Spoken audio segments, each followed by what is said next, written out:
Well, welcome, y'all. Welcome to Psychology 201. My name is Laura. I'll be your instructor this term. We'll get to meet each other a little bit more on Thursday in class. But before we did that, I wanted to introduce you just a little bit to our class and what we're going to be doing this term. So as I mentioned, this is Psychology 201, and the official description for the college says that 201 introduces the following major topics in psychology: history, research methods, biopsychology, sensation and perception, learning, memory, human development, consciousness, and the associated topics in cognition. Provides an overview of current trends and emphasizes the socio-cultural approach to understand cognition, emotions, and behavior. And that kind of sounds not only, badly written and with fragments and all sorts of other issues in the writing itself, but it also kind of sounds bland and boring. So really what we're going to be doing, just kind of give you a shorter example or a shorter statement here, is we're going to explore kind of the big ideas and the main theories of psychology as a science or a field of study, and then we're going to practice applying that knowledge to our daily lives. So yes, we are going to look back through the history of it and why psychology is a science and how we do science, and then we'll look at some major kind of topics. And essentially what we're learning is the foundations of psychology as a science, and what does psychology kind of know or believe or theorize about human nature and behavior as of today. Now, this is the first in a two-part course, so hopefully y'all will all continue on to take 202, in which case you'll get the rest of the textbook and the rest of the kind of big ideas, the rest of the foundations of psychology. But we've got some really fun stuff coming up this term that we'll have some enjoyable times with. Now, our course runs synchronously via Zoom meetings. So we have a scheduled Tuesday, Thursday at 12:30. However, we will only be meeting on Thursdays via our Zoom meetings. Now, we're doing this for two reasons.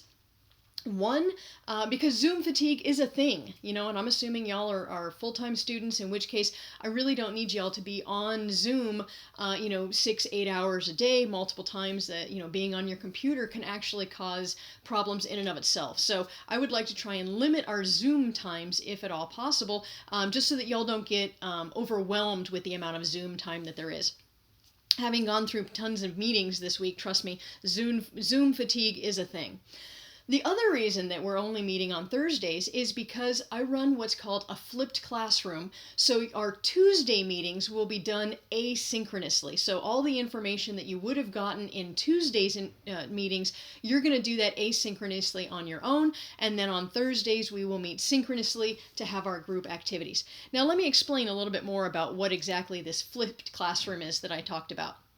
Well, in traditional classrooms, how do we normally take a class or do a class? Well, before the class, you're expected to, read the book, and then during class, you all sit and listen to the lecture from the teacher. So you're sitting in a room of maybe 10, maybe 20, maybe 30, maybe 200 people listening to one person talk with relatively small amounts of interaction. You may feel like you can't ask questions. You might feel like the teacher is going too slow or too fast. But the idea here is that you sit and you listen to the lecture while you frantically take your notes. And then after class, you do your homework or your studying or whatever else you're going to do, so that you can take, your big old long tests. And of course, with the tests, oftentimes comes cramming and lots of studying and all of that other stuff. Now, the problem can come, though, with when we do these traditional types of classrooms, is that we don't get to interact with the material an awful lot. So you're reading it, you're listening to it, and then you're applying it only a little bit after class and then a little bit on the test here. So with a flipped classroom, what we do is we get rid of this, huge, testing stress, and instead, hopefully that gets rid of our cramming as well. And what we do is we spread out our learning through before, during, and after class in a slightly different way that psychologists have shown actually can help you learn a little bit better and retain the information better. So a flipped classroom, before class, you are still reading the information in the textbook. So you read the textbook. Our textbook is actually through a website, so it's an interactive textbook with interactive quizzes and activities and all that other kind of stuff to really help you engage with the information through the text itself. So before you come to class or during our normal Tuesday time period, you do this asynchronously on your own. So you read the textbook. You would also listen to the lectures. Now, that's one of the big differences between traditional classrooms and a flipped classroom, is that in a flipped classroom, you listen to the lectures on your own time.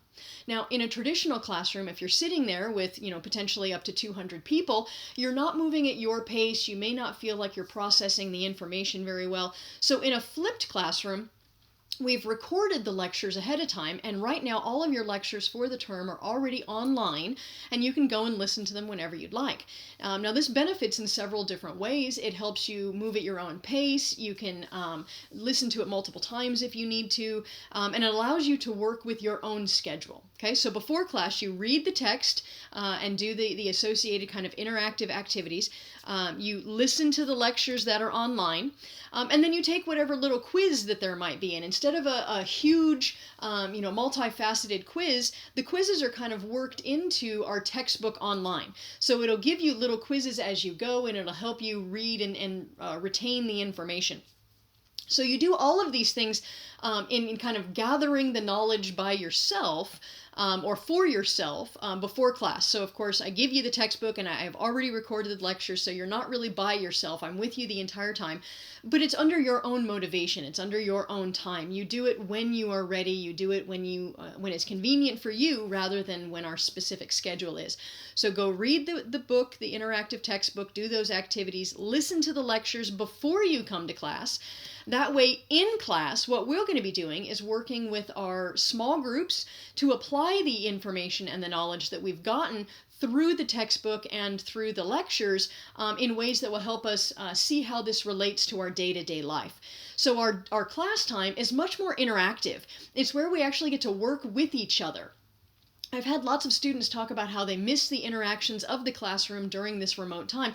Well, this is where we can get it. Rather than, tiring y'all out with Zoom fatigue listening to lectures, we're going to use our Zoom time to interact with each other so that everybody can really get that sense of community and working together with people.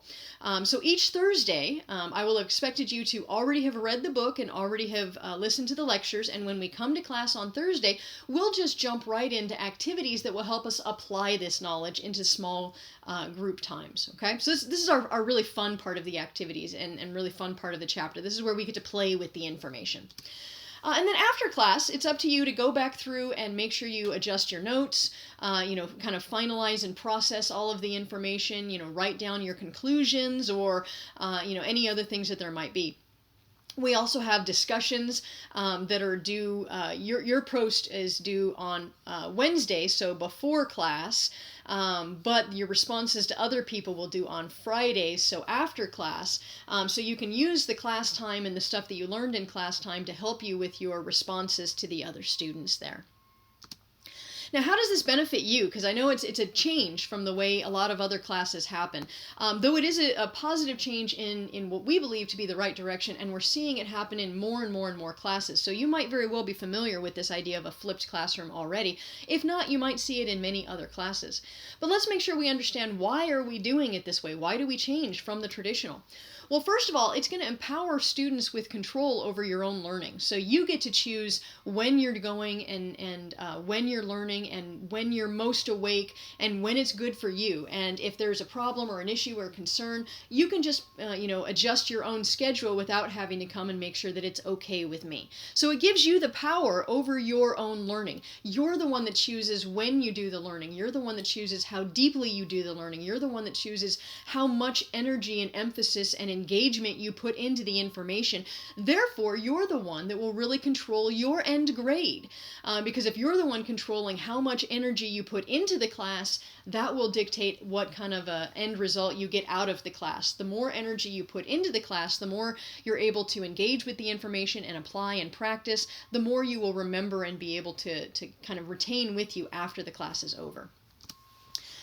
This also allows us to listen to the lectures at our own convenience and pace, so you can take breaks or you can rewind, you can repeat as necessary, which isn't possible in classroom settings. You can't necessarily listen to the teacher say something 5 or 6 times, or listen to a section, a 5-minute section over and over again until you get it. It also helps in case you've got life issues that come up and you need to pause it and take a break and come on back. So again, your control over how you listen to the lectures.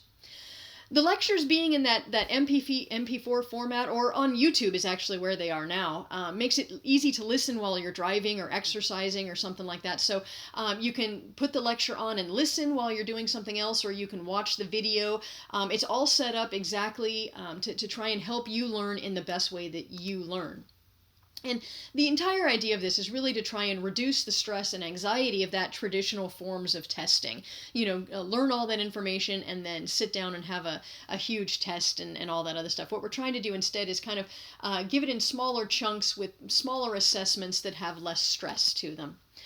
Usually, this gives us a higher level of class engagement amongst all of your peers, which also gives you a more in-depth understanding. The more we study learning, the more we find out that there really isn't just visual, auditory, and kinesthetic, which is like what I was taught when I was going through school. You either learn by seeing, by hearing, or by doing. But now we've really discovered that, honestly, we all learn by seeing and hearing and doing. So really, when you're reading the text and then you're listening to the lectures and then you're applying that information on class, you're really hearing and seeing and doing all in one. So that should give you not only a better in-depth understanding of the information through your own learning methods, but also with that in-class engagement, you can bounce ideas off of peers, make sure that you understand things, discuss various ideas with other people, which also will help give you that more in-depth understanding of the concepts. It also gives you more chances to work with, process, and apply that information to your own life. So you get to read it in the text and then work with it in the theoretical examples of the textbook.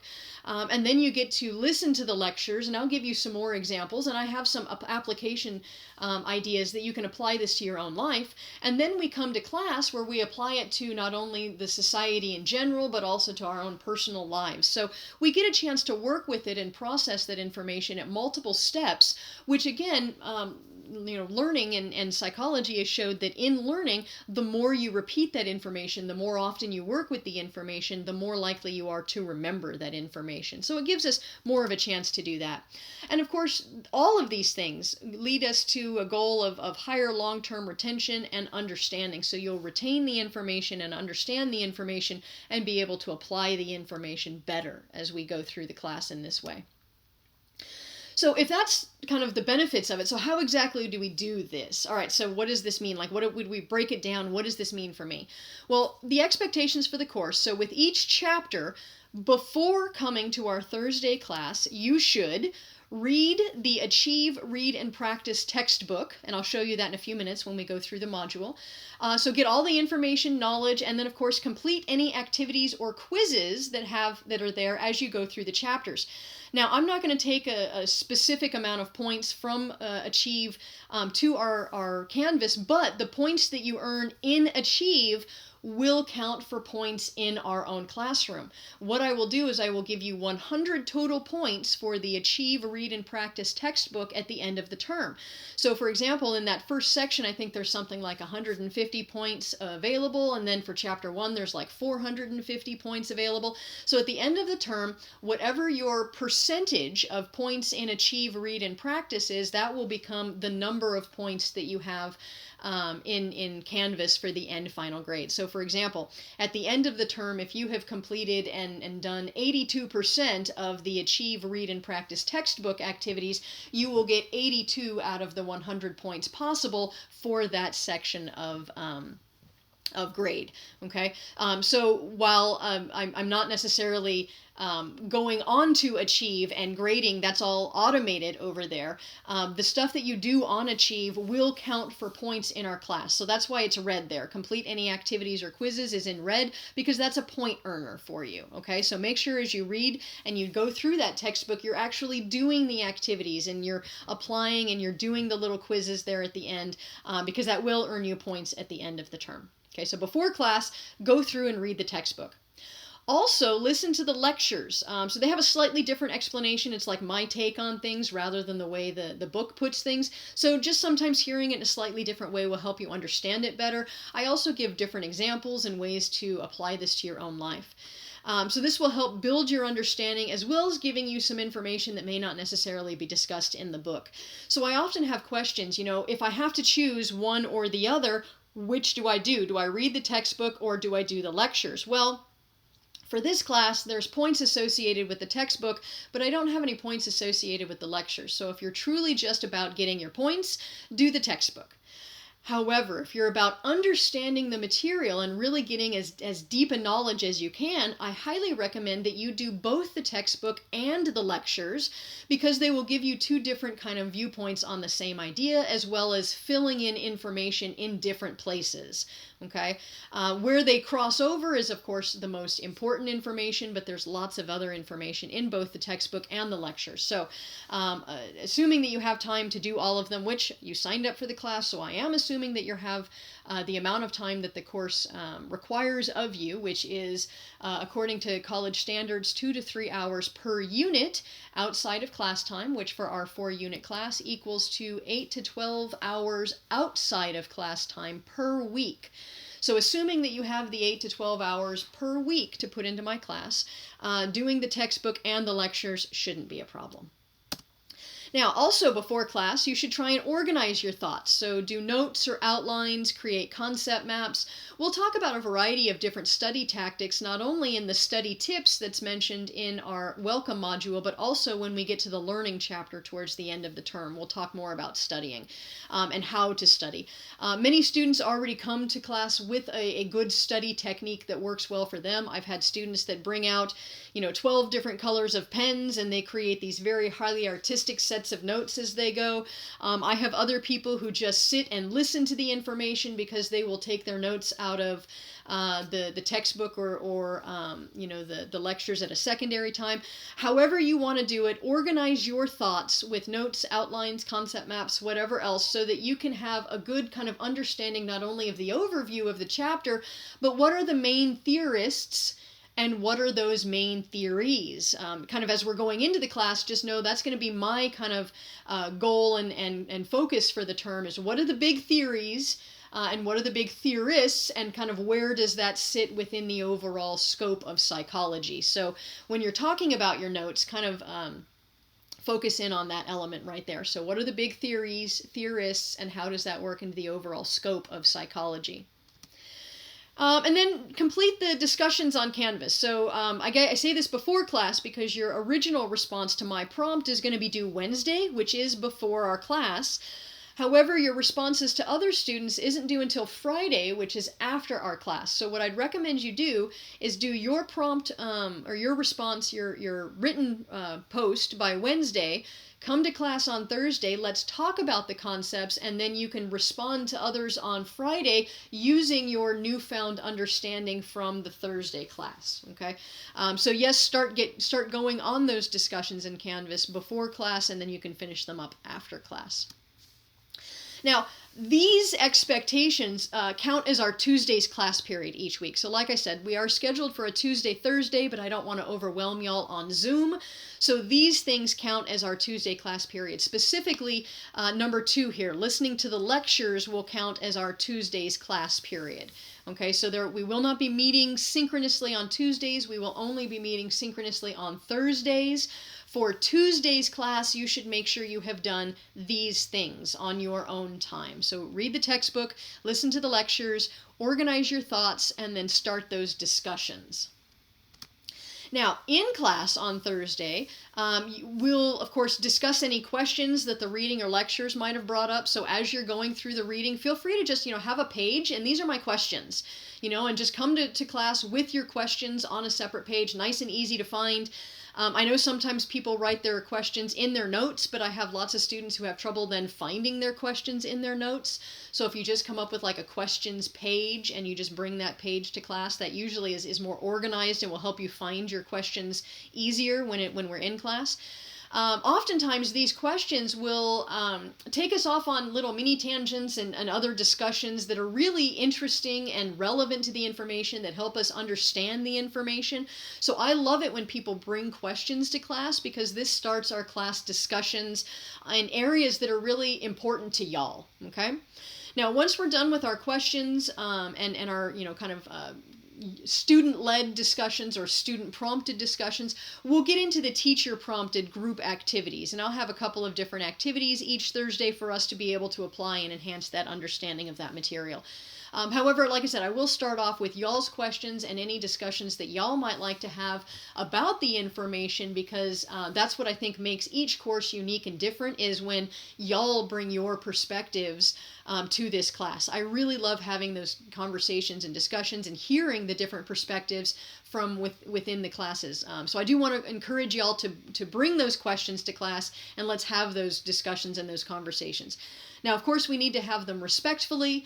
We need to be able to respect other people's opinions, and to have, if they are differing conversations or differing opinions, we need to be able to express those respectfully, but we do want to be able to express opinions and have those conversations, because it's important to be able to do that. So we'll face any issues as they come up, and hopefully no issues will come up. We'll all be respectful, but I do want to encourage people to bring their questions and to bring their individual perspectives to class, and let's hear from everybody in the class. All right, now, we also have a couple of other kind of, big term projects or assignments beyond the week-to-week stuff that we've already been talking about. First of all, we'll have what's called a research consumer project. This is a project that is required by the school, so Shemeketa has put this together. It should be done in every 201 class. The directions are online. It's not due until November 20th, so I'd recommend that this week you read the directions so that you know kind of what it is you're doing, and kind of put that in your schedule to start doing the steps and, all that other stuff, maybe mid-October or something like that, so that you don't have end of the term, oh my gosh, I have this huge paper kind of a thing due. So we do have a research consumer project due in the end of November. I'd recommend you look at it now so you know what we're doing with it. We will also have an exam 1 and an exam 2, or a midterm and a final, so weeks 6 and week 11. We'll each have two different exams. They're 50 points each, so not huge point values in that, but they'll cover the first section of the term and then the second section of the term. My exam 1 or midterm usually covers the first half, and my exam 2 or final covers the second half. It's not cumulative, covering everything, because we have a whole 50 points on the first 5 weeks, and then we want a whole 50 points on the second set of weeks. So exam 1 and exam 2 will be coming up as well. And then we also have a brief little end of term assessment. So it's, I shouldn't say brief. It's only 3 questions, so I look at it as brief, but it does take some thought. Again, this is a college requirement. It's something that every 201 class student has to fill out. And it's to help the college in our own accreditation. So they take all of these projects and they take your names off of them, so they don't know who exactly did what, but they present these projects as part of our accreditation, that we're doing what it is that we're supposed to be doing. We're teaching y'all what it is we're supposed to be teaching. So the end of term assessment, it's a small point thing. It's 15 points. I do want you to put some good thought into it, though, as that is an important part of the school's accreditation process in that. So that just kind of, it tells us kind of what it is that you've gotten over the overall term, and how well I have been able to explain the information, how well you have been able to understand and retain the information, and how well we can apply that information to day-to-day life. So above and beyond our weekly activities, our textbook, our lectures, our discussions, and then our in-class time, we'll also have these kind of big projects that happen once throughout the term instead of every week, okay? Okay, so now you might be going, wow, that's a lot, Laura. What in the world am I supposed to do, right now? Okay, well, right now, today, go and review that course information. So read the syllabus, look over the research consumer paper directions, read the netiquette, which is etiquette for the net. It's how to behave and maintain manners on the internet. Some study tips, and there's a small video, how to succeed in remote courses. So go watch this and make sure that you're prepared for the class. You understand what it is that you're doing in the class and what's expected of you. Also, make sure that you can access Canvas and our textbook, the Achieve. It should be in the Welcome module. Go through that first section. There is an orientation quiz in Achieve that's due this upcoming Saturday, so you want to make sure that you get that done and in, okay? Complete your introduction discussion by Wednesday and respond to 2 other students by Friday. Be aware that the college does require that I drop any student that isn't participating after the first week. So the way that I will gauge your participation is whether or not you have done this introductions post. So do the introductions post not only because it's worth points in the class and towards your grade, but also so that you don't get dropped. Okay, I will drop people next week, Monday of week 2, so as long as you have gotten your introduction discussion post in Wednesday and Friday, you should have no problems whatsoever. Also, come to class on Thursday with questions or issues that you might have. Stay to hear whatever information that I present in this particular class. This first week will really just be making sure that we understand the course, what we're doing, how to get around, Canvas and the shell and all that other stuff. Now, if you're comfortable with the class, you feel good in it, I'd recommend that you start working ahead and read Chapter 1 in the Achieve section. It's always good to work ahead. You never know when life will come up and kind of throw you a curveball that might make you take more time with something. So if you can work ahead of your schedule, if life comes up, you're still on time. However, if you don't work ahead and life comes up, you're now late or behind. So I always recommend working ahead as much as you can. I also recommend that you don't wait until the last minute to do whatever the assignment is, because inevitably, if you wait until the last minute, that's when you're going to have computer issues or internet problems or Canvas is going to go out for some reason. So this is an online class and it's relatively flexible as to when you get your work in. So make sure you do your work ahead of time rather than at the last minute. It'll reduce down your overall stress and anxiety in the class, as well as make sure that you have plenty of time to complete all of the activities and assignments so that you can get the best grade that you can in this class. All right? All right. Now, if you have questions, of course, you can always contact me in class, but outside of class time, I also have office hours. So they'll be running 11 to noon on Mondays, Wednesdays, and Thursdays. The link is already on the Canvas page in the Welcome module, so you're welcome to come visit me then. Office hours are if you have individual questions, if you need some individual tutoring, if you want to come talk about a specific concept that you didn't want to talk about in class or we didn't get around to talking about in class. If you have questions about technology or any of that kind of stuff, office hours is the time when I'm here to help you with whatever it is you need help with. So feel free to come on in and see me whenever you'd like. There is what's called a waiting room in the office hours, which means that if I'm already talking to somebody, you'll have to wait outside and I will let you in when I'm done. But just hang out, give me a couple of minutes, and I'll get you in there as soon as I can. Second way to contact me would be email, so you can email me anytime if you'd like. I try and get back to people within 24 hours. If you ask me a relatively large question that requires a longer answer, I might get back to you with, let me get to you, in a day or two when I can have some time to really think about it. But for smaller things like, oh my gosh, where is this, or how do I do this, I usually try and get back to people within even a couple of hours, usually 24 hours at the most. You can also contact me via Canvas's messaging system, so it's on the left of the Canvas screen, the icon that looks like a little piece of paper in an envelope labeled Inbox. Okay, so you can get me any of these ways outside of class time, and of course I'm also available to answer whatever questions in class on Thursdays when we meet via Zoom. All right? Some advice from prior students. Make sure that you stay caught up with the modules. The class and activities are really more enjoyable this way, so really do your reading and listening to the lectures before coming to class. If you come to class and you haven't done the reading, you won't have any idea what we're doing in class. So it's much more fun if you actually know what we're doing. So do all of your pre-learning before we come into class. Make sure you study and complete those quizzes on time. The quizzes are through Achieve. They're through that textbook, interactive textbook. And attending classes is important so that you can really get that interactive and that learning time. Pay attention to the activities. They provide the most understanding on concepts. Attend the classes and you'll have fun and learn a lot. The structure of teaching is perfect because it gets everyone involved and hands-on. That's a really big benefit of that flipped classroom, is we really get involved and engaged in this information. And then even though the lectures or quizzes are online, they are still important. So yes, it is important to go online to Canvas and to Achieve to interact with all of the things that are there. They are the foundations of the class. I'm here to help you through it and answer whatever questions you have, but the core of information, and honestly, the onus of learning is on the students. It's really up to you how much energy and effort you put into the class. If you choose not to read the book, and you choose not to listen to the lectures, and you choose not to come to class, you're not going to have any idea of the concept. So when it comes to the exams, you're not going to do well in the class, and you're going to get a poor grade. However, if you choose to, do the reading and the lectures and take your notes and do the activities, when it comes to the test, you'll know and understand the concepts, and you'll do just fine in the class.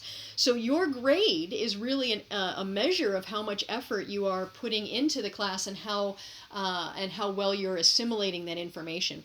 If you're doing all the things and still having issues, then of course let's talk. Let's make sure that you're getting everything that you need from it. But remember, a lot of the onus of learning is on the student in remote studies and in online stuff. There's less of a teacher, guiding you and telling you have to do this. It's more on your own motivational time. Okay. Now I know I've talked an awful lot about what we're going to be doing, and it's all on your own motivation. But the truth is, this is going to be fun. This is a fun class with interesting concepts. We have some fun activities. So try and relax. Try not to be stressed or nervous throughout the term. I think of myself and try and be flexible and open and understanding to student needs and issues. So if you are having issues or concerns, go ahead and email me. Let's talk. Let's work through. I know this is remote, and I know we're still in the middle of weird pandemic times, but let's make this as good a possible an experience as we can. All right? So relax.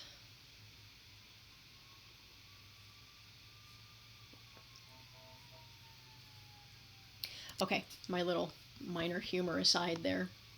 Let's go ahead and jump into kind of showing you around the course information here real quick, or the Canvas course. So this is the Canvas course. When you first log into Canvas, you should see on your dashboard a variety of different classes. One of those classes will be our class, the Psychology 201. And when you get into this class, you should see a variety of modules. So each one of these little gray bars is a module or a section to do within the various classes. Now you'll see that I've got us up through week 4. I haven't gotten week 5 up there yet. I'll do that soon, but you still have several weeks to go ahead and work up. So this is week 1 right here. Welcome to Psychology 201. Start here. The video that I'm recording right now should be right up on top, but underneath that is your syllabus. This is the textbook and the Achieve course website that I keep talking about. This is where you will read the book and you will do your activities, and you will earn points on the Achieve course website that at the end of the term I will transfer over the percentage of your points to our grade in our final grade. So there are points associated with the activities here in the textbook, so you do want to make sure you do that.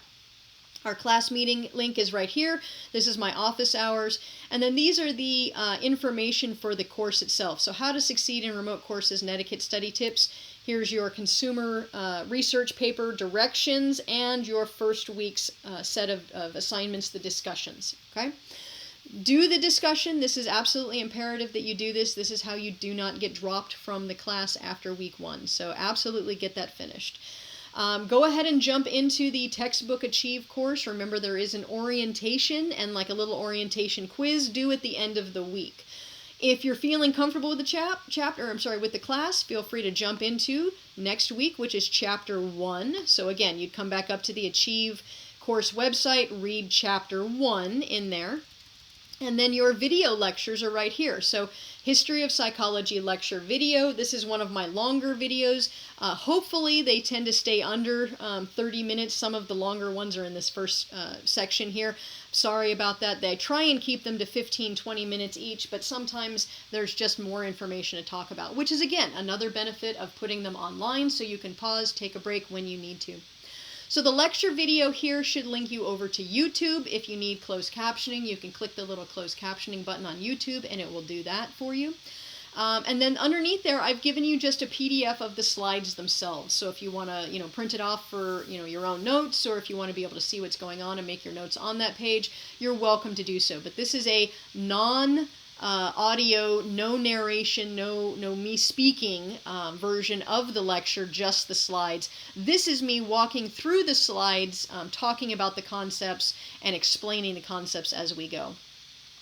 So watch the history of psychology, the thoughts or the schools of thought, and the contemporary psychology lecture video. This extra lecture here is on Freud. It's an optional lecture. Honestly, Freud is someone who we've largely discredited a lot of his original ideas, so we don't really use a lot of Freud, but Freud is a huge name in psychology, and so sometimes students really want to know more about what Freud is and what his concepts were, because sometimes they can sound a little weird. So I've given you a little bit more here on Freud if you'd like to dig into it, but this is optional, okay? Also, there's a scientific principles, research methods, ethics, that kind of stuff, all those different lectures. I've also given y'all skeleton notes. Now, skeleton notes are optional. These are a way of helping you go through my lectures and take notes as you go. So with the skeleton notes, I have given you a skeleton kind of outline with, fill in the blanks and write in the areas here, so that as you're watching through my lectures, it'll help you make note of some of the big kind of ideas that are here. They are optional, but I have been told in the past that they are very helpful for students. So if you don't already have your own way of taking notes, you might try my skeleton notes. That might help you kind of pull the information in the class in a very organized way. Now, underneath that, I also have learning questions, and learning questions are just, the big kind of core questions that I've gotten from other textbooks in the past on these same topics. And really what they're designed to do is just prompt a thought. It's a question that you can ask yourself and an answer. If you were to talk to your roommate or your friend about this concept for like 5 minutes, would you have any idea what to say?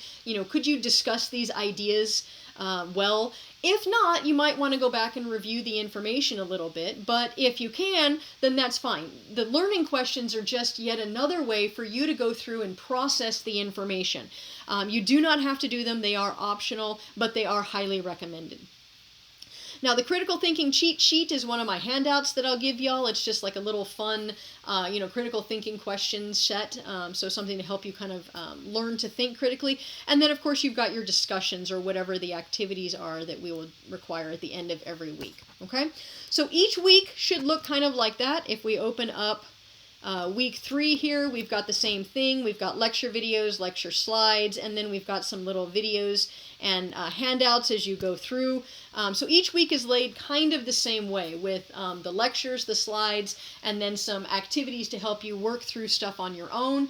And then when we do our class activities, when we're done with our class activities, I'll also put the class activity handouts online as well. So if you happen to miss a class, you'll be able to go online and pull off the handouts that we got there.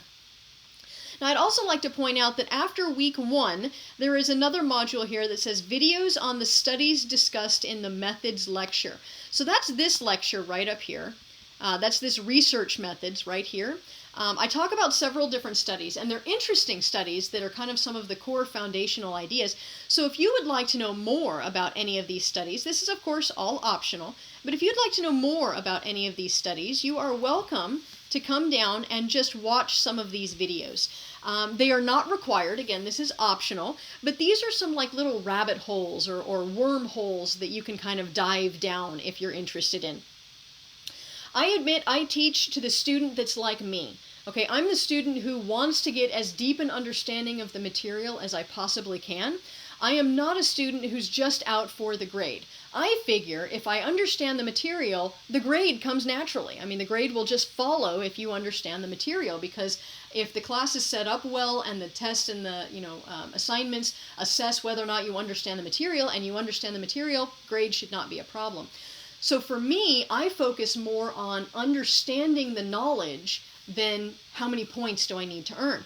So for me, it's all about trying to build that in-depth understanding, making those connections, seeing how it works and where all of this came from. So if you're a student like me who wants to do that little bit of extra, who wants to really understand the information, I have provided you with multiple wormholes or rabbit holes, so to speak, to dive down in this class.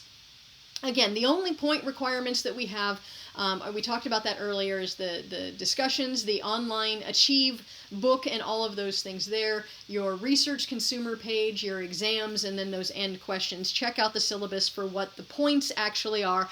So everything else that's on top of those individual assignments is to help you build the understanding. And many of the videos that I've provided are just to help you build that understanding. All right? So feel free to dive down the wormholes or the rabbit holes if you would like to. If you find that you're just overwhelmed, you do not have to do this section right in through here. That is just to help you understand for your own personal enjoyment and engagement in the course material. Okay? All right. So I'm going to go ahead and wrap up this video now because hopefully you'll have a good understanding of what's expected in the course. Feel free to email me with any questions or, of course, bring them to Thursday's class. This video counts as our class for Tuesday's lecture time period. So at this point, what I'd like you to do is to come into this Welcome to Psych 201 Start Here module and work your way down this module. Read the syllabus. Go through the orientation in the Achieve course website. Know that these office hours and class meetings are here. Watch this little video, read the netiquette, read the study tips, go through the directions, and introduce yourself in the class. When you are done with that, you have finished week 1. However, I would recommend you jump into week 2 right in through here. Read the book. The book is always going to be right here. I haven't linked it each chapter, so the book is always in that Welcome Start Here chapter, as well as the class meetings and office hours. All right? All right. If you have any other questions, please feel free to email me, shoot me a message in Canvas, any of these types of things. Come to an office hour if you'd like. Otherwise, I will talk with y'all on Thursday during our class meeting, and I will answer any other questions that y'all might have there, as well as making sure everybody understands what it is we're doing in the course.